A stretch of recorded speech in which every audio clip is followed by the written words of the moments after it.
اگر والدین کے لیے آپ قیام کرتے ہیں یا آپ کا شیخ اور مرشد آ جاتا ہے، محبت کے لیے آپ جو ہے وہ کھڑے ہو جاتے ہیں ان کے لیے، تو یہ کھڑا ہونا بھی جو ہے وہ جائز ہے۔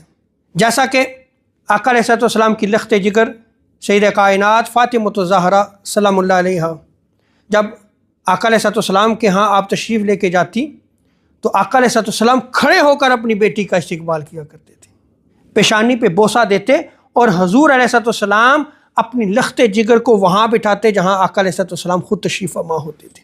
تو یہاں دیکھیں کہ آقا علیہ السلام اپنی بیٹی کے لیے کھڑے ہو رہے ہیں، ان کا استقبال فرماتے، اور پھر جب حضور علیہ السلام سیدہ کائنات کے ہاں تشریف لے کے جاتے تو سیدہ کائنات کا بھی یہی عمل تھا، سیدہ کائنات کھڑی ہو جاتی اپنے ابا جان کے لیے، آقا علیہ السلام کے لیے کھڑے ہو کے استقبال کرتی، اور آقا علیہ السلام کے دست مبارک پر بوسہ دیتی۔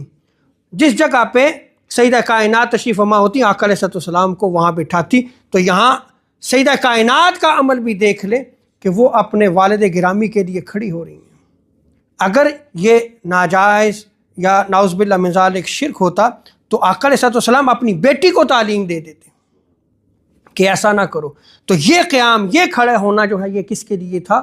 محبت کے لیے تھا، اسے قیام محبت کہتے ہیں۔